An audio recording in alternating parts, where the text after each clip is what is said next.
It is week 7 of the college football season, and we are back with our 10 best bets and picks this weekend. If you're new to Calling a Shot, I'm Austin, joined by Logan. Today, each of us got our 5 favorite picks for this upcoming Saturday slate of college football action. Let's recap last week, though, Logan. I went 3-2-1. You went a solid 2-3 with a couple bad beats in there. Well, I'll put up the records in the games we picked up on the screen. And the fans, you guys went 2-3. But let's all get some bounce back. Let's get into a winning column this weekend. If you're new to the Calling a Shot channel, go do me a favor. Hit that subscribe button, hit that like button. Appreciate you guys for 42,000 subscribers. If you also want to join our chalkboard, discuss plays with us, we can know all of that stuff. But Logan, I'm going to start this one off since I had a winning week. It's only right that I started off, and I'm going to go to a battle of 2 undefeated teams. There's a lot of those this weekend. I'm going to actually be taking Michigan. I'm taking -6.5, which is about -120 on FanDuel as they take on Penn State and the Nittany Lions. Now, like I said, this is the battle of the unbeaten. As I believe there's 1 of 5 undefeated matchups this weekend, and this is going to be a big one. You got ranked 5 versus number 10, and it's obviously the biggest game of the year for both these two programs. They haven't had necessarily the hardest strength of schedule for both these teams, and Penn State is coming off a bye week, so they've had a little bit of time to get ready for this game, but could also come into this game rusty. And you look at Michigan, 6-0, all 6 wins by 7+ points. And while Penn State is the best team they'll face, I think they're going to get it done on the defensive side of the ball. And I think they'll be able to get it done. I mean, 17th in points per game, this defense, 27th in passing yards per game, 13th in rushing yards per game. It's the Penn State team that wants to run the football. If they're going to put the ball in Sean Clifford's hands, sign me up. The Penn State quarterback, I think, will make some mistakes. And look, Michigan's been dominant in the big house, 11 straight wins, all by 7 or more points.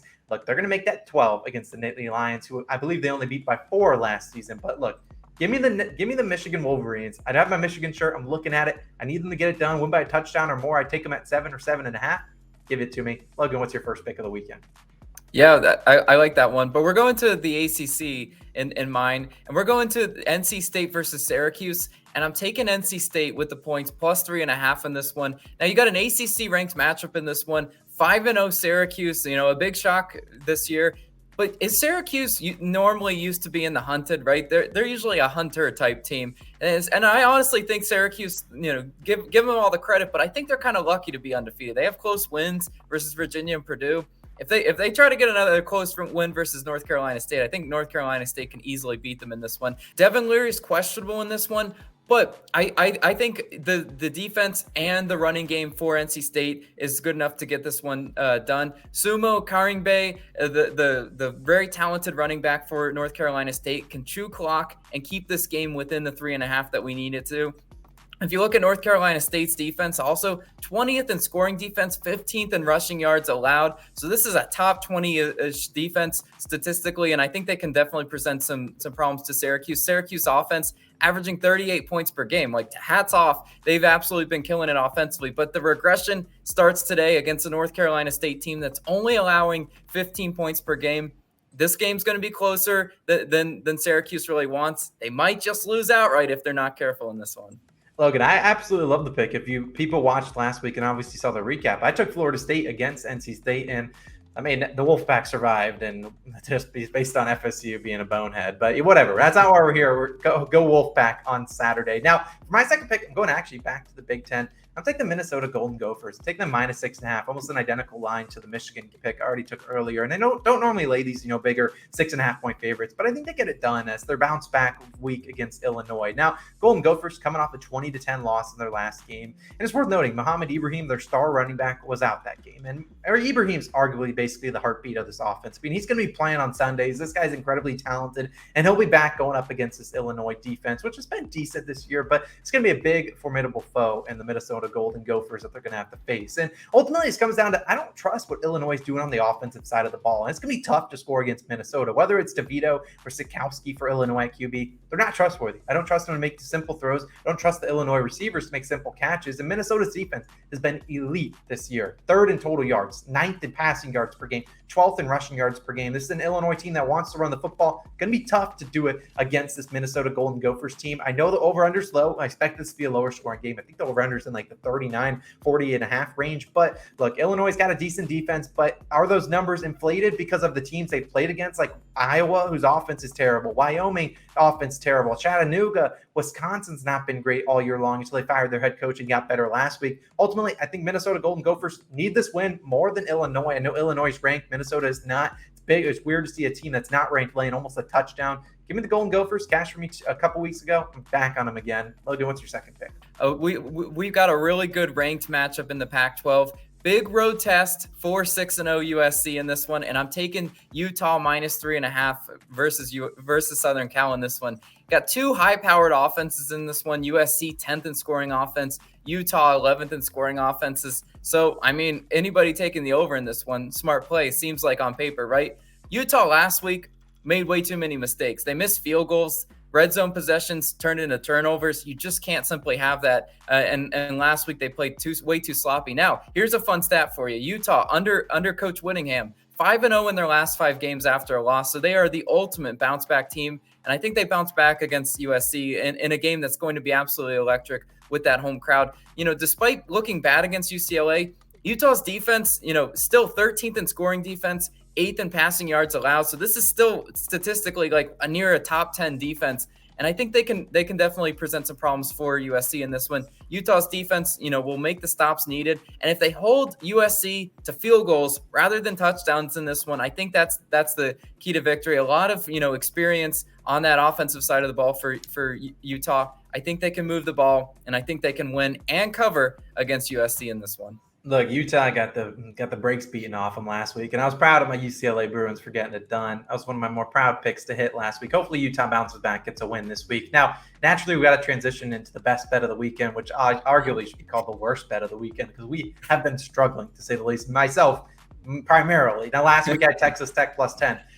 Yeah, how's the push? They were favored to win the game going into the fourth quarter, and they choked and lost by 10 on the dot, and I got a push. Logan, you took LSU close to points, and I don't know how to tell you, but that did not even get close. So we need to be better, and I'm going to start with the Washington Huskies. Look, they're -15. I'm laying a big number, but this is -110 on FanDuel, and I think they can get this easily covered up to 17. Now, look, I know it's 0-4-2-1, 0-4-2 on the bottom of the screen. I know I haven't been good, but I think they're getting it done. Washington's coming off back-to-back losses. They haven't looked good, and they lost to UCLA and Arizona State.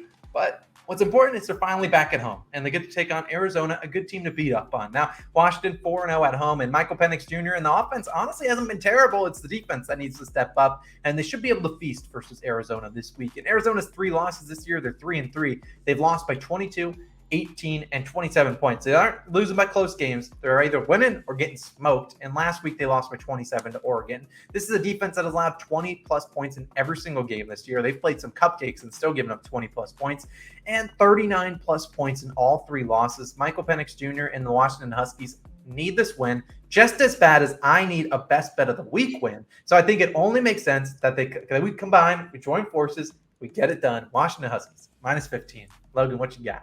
You're getting in the win column this week for sure. Book it.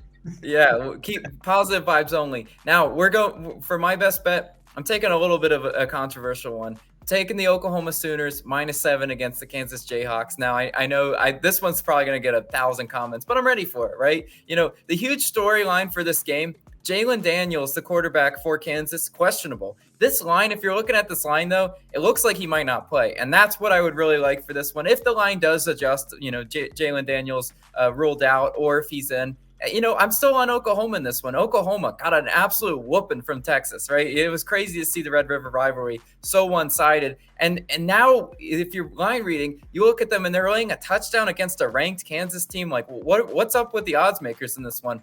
Well, look who might be the starting quarterback for Kansas, Jason Bean. Now, if you followed me or followed any sort of college football last year, I picked against Kansas and Jason Bean last year when he did start at quarterback.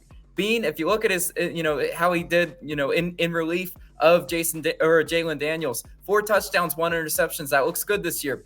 But I'm old enough to remember how he looked in 2021, right? 6 touchdowns, 6 interceptions. He's mostly a rushing quarterback guy. If the defense plays any sort of contain on him, make him beat him through the air, I think Bean will really struggle. And Venables, defensive mind, right? They got absolutely embarrassed last week versus Texas. Don't you think he's up late nights scheming against this Kansas Jayhawks offense? I absolutely think he will have a game plan for Kansas in this one.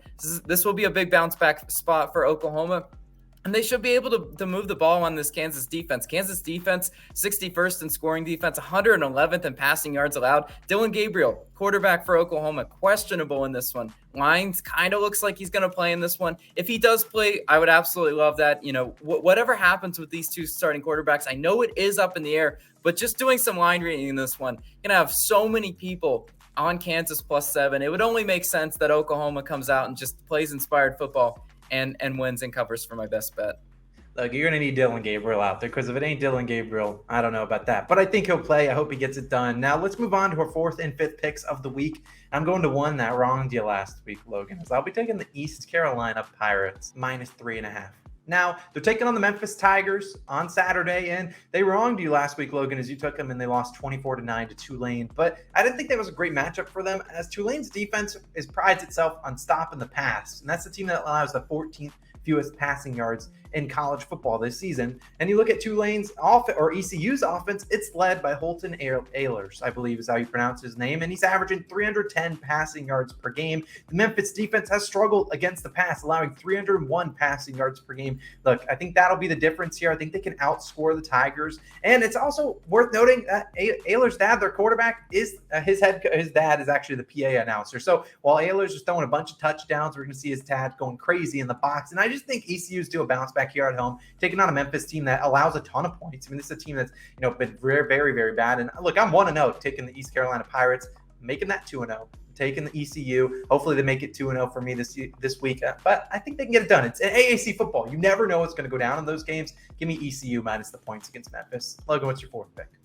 Go Purple Pirates. Pirates life for you. But I'm for my next pick, I'm going to Oregon State versus Washington State, and I'm taking Oregon State -3. I'm taking the Beavers in this one. You got the battle of 4-2 Pac-12 teams, right? Both these teams do have a pretty solid winning record. Now, Oregon State loves playing at home. These Beavers love playing at home. 8-0 against the spread, 7-1 straight up in their last 8 home games. It's a very tough atmosphere for opponents to travel to Corvallis and take on the Beavers. If you've never watched an Oregon State game, they got a cool chainsaw noise in the background, and the stadium does get pretty rowdy for that one. If you look at this Washington State team, they lost close to USC last week. Oregon State did win close against Stanford. Not how they drew it up, but they did end up getting it done. I think this is a really bad spot for Washington State in this one. I don't trust Washington State's offense at all to travel and show up in this hostile environment. Look at Washington State, 83rd in scoring offense, 118th in rushing yards, right? In a hostile environment, you need that ground game to translate, and I just don't think it is, right? If you look at the stats, just a little over 100 rushing yards per game is that Washington State offense. So I really do think Oregon State will be able to bottle them up. And Washington State's defense has been gashed through the air, right? 102nd in passing yards allowed. And at home, Oregon State's offense, 29th in yards per play. A lot of explosive play possibilities in that one. And I do think the Beavers are going to win and cover against Washington State. Look, I love the pick. Let's transition, wrap it up with our fifth and final pick of the week. And Logan, this one's going to hurt you real good. So I'm going to be taking the LSU Tigers. Keep the points. I want the money line. +115 on FanDuel. Now, I know you're not wearing your Florida Gators, but you are obviously shirt today. But this is a perfect troll spot for you, as you took LSU last week, as we already talked about the show. They smoked you. They had no chance. And now they're coming into the swamp. They're going to take down your Gators just to rub it in a little bit more. But let me dive into this a little bit more, because this line screams take the Florida Gators. I mean, they're at home, only laying 2.5. The Swamp's such a great place to play. We saw week 1, took down Utah, a good team, and they were favored in that one. They still took them down. Swamp's a tough place to play. But I think this LSU Tigers offense, led by Jaden Daniels, their QB, gets it done. I think Brian Kelly is a very capable coach. Obviously not Chip Kelly, but the UCLA Bruins treat me nicely. Why can't Brian Kelly do the same this week? But I think the Tigers get back on track. This isn't a team that's lost 2 straight all year long. You saw them lose, obviously, that heartbreaker to the Florida State Seminoles earlier on in the season. I really do think, I look at this Florida Gators offense, and Logan, I know you're not thinking, oh, this Gators team is great. They're very uninspired. Anthony Richardson, 66 yards passing last week. Look, he got it done against Missouri, but I don't know if that's going to get it done against a hungry LSU team.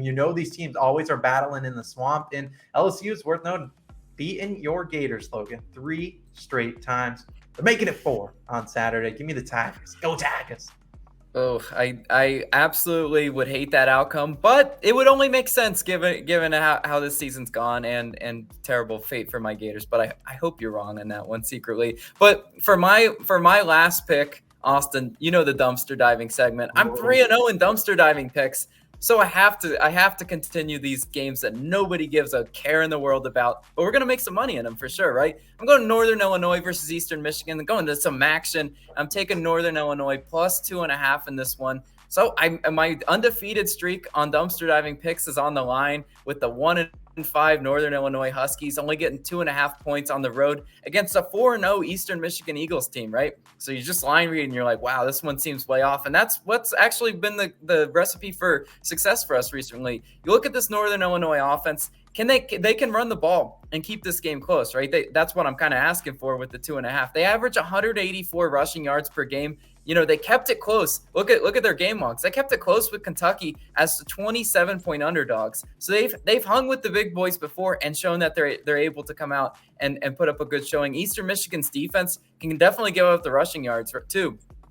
They're allowing 164 rushing yards per game. That's 94th in college football. So the ground game is going to be very important for the Huskies. And then you look at this Eastern Michigan defense. They're also 110th in scoring defense. They're not really striking fear into me and thinking that they're just going to stonewall Northern Illinois. Northern Illinois' quarterback, Rocky Lombardi, questionable. The line kind of looks like he's going to play, right? You know, I would expect it not to be 2.5 if signs were pointing to him not playing. But we'll see about that one. Northern Illinois' defense is terrible. I can't give you any stats that indicate otherwise. That's why they're 1-5, right? But Eastern Michigan's offense isn't the best, right? They're definitely not world beaters. 77th in scoring offense, 92nd in passing yards is Eastern Michigan's offense. So I don't necessarily think they have the capabilities to run and hide, from Northern Illinois. I'm taking the Huskies plus the points. We're going dumpster diving. Plug your nose, but we're going to make some money on that one. Hey, you've been crushing the dumpster diving picks. That's why we got a garbage can up on the screen for the pick. I hope it gashes. How do you root against a guy named Rocky Lombardi? Hopefully he's out there